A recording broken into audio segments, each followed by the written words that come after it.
বললেন আল মুমিনু ইয়ামুতু বিজাবি ইরকিল জাবিন, মুমিন যখন মারা যায় তার কপাল ঘেমে যায়। সুবহানাল্লাহ পড়েন। হাত ঘামে না, পা ঘামে না, মুমিনের কপাল ঘামে। সুবহানাল্লাহ। এজন্য কেউ মারা গেলে কপালের মধ্যে হাত দিবেন, দেখবেন ওই ঘামের মধ্যে একটা জান্নাতি ঘ্রাণ আছে। সুবহানাল্লাহ। আল্লাহ, আমরা যখন মরে যাব আমাদের কপালটা যেন এরকম ঘেমে যায়। জিহাদের ময়দানে এক সাহাবা যুদ্ধ করতে লাগলেন।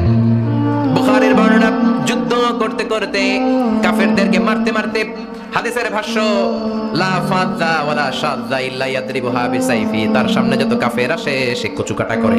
অন্য সাহাবীরা খুশি হয়ে যায়, অন্য সাহাবীরা বলে আজকের সব সওয়াব এই সাহাবী পেয়ে যাবে। কিন্তু বিশ্বনবী হঠাৎ করে একটা কথা বললেন, ওই কথা শুনে সাহাবীরা অবাক।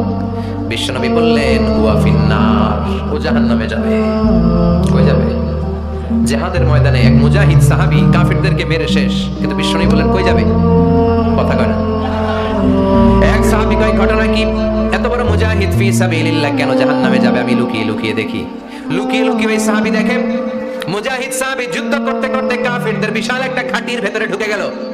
মারতে মারতে মারতে মারতে হঠাৎ এক কাফেরের আঘাতে এই মুজাহিদ সাহাবীর ডান হাতটা কাটা পড়ে গেল। এবার ডান হাত দিয়ে ফিনকি দিয়ে রক্ত বের হতে শুরু করলো। মুজাহিদ সাহাবী আর যন্ত্রণা সহ্য করতে পারে না। যন্ত্রণা সহ্য করতে না পেরে কাতরাতে কাতরাতে নিজের হাতের ছুরিটাকে জমিনের মধ্যে কেটে দিয়ে ছুরির উপরে ঝাঁপিয়ে পড়লো। পেটের এই দিক দিয়ে ঢুকে ওপাশ দিয়ে বের হয়ে গেল, এফার ওপার হয়ে গেল। মানে আত্মহত্যা করলো, ঠিক কিনা? জাহান্নামী না? কথা বলো। লুকিয়ে লুকিয়ে যে সাহাবা দেখেছে চিৎকার দিয়ে বিশ্বনবীর কাছে যায়, বলে আশহাদু আন্নাকা রাসূলুল্লাহ, ও নবী আপনি যে আসল নবী, কোনো সন্দেহ নাই, আমি লুকিয়ে লুকিয়ে দেখেছি। ওই মুজাহিদ সাহাবা বেঁচে নাই, সে কাফেরের আঘাতে শহীদ হয় নাই, নিজের পেটে নিজে ছুরি ঢুকিয়ে আত্মহত্যা করেছে। আজীবন বিশ্বনবীর সাথী, মরার আগে জাহান্নামী। আমরা কেউ জানি না আমাদের শেষটা কেমন হবে, এজন্য আমাদের শেষটা ভালো হোক। ভেরি সেনসিটিভ ইস্যু, আমাদের শেষটা ঈমানের হোক। এখন যেমনি মাথা ঠিক আছে, বুদ্ধিমত্তার সাথে শাহাদাত বাক্যের উপর যেন আমরা মরতে পারি, আমরা পড়ি আমিন। চিল্লায় পড়েন আমিন। কি করে বুঝবেন মৃত্যুটা ভালো হলো?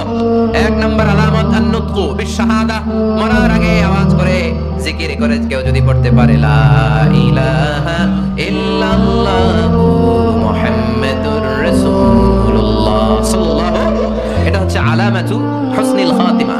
আপনার মৃত্যুটা যে ভালো মৃত্যু হয়েছে এটার আলামত। কি মৃত্যু? সবাই বলেন ভালো মৃত্যু আমরা চাই কি চাই না? ভালো মৃত্যুর এক নম্বর আলামত কালিমা পড়ে যদি মরতে পারে।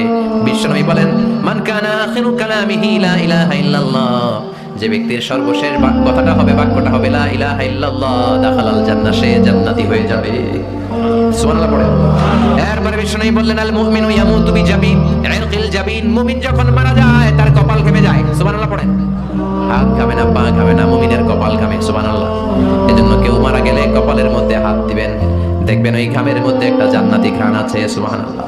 আল্লাহ, আমরা যখন মরে যাব আমাদের কপালটা যেন এরকম ঘেমে যায়। আমিন পড়েন আর জোরে আমিন। আল মুমিনু ইয়ামুতু বিআরাকিল জাবিন, মুমিন মারা গেলে তার কপাল ঘামে। কপাল ঘামলে বুঝতে হবে এটা ভালো মৃত্যু, ঈমানি মৃত্যু। চিল্লায় বলেন ঠিক কিনা?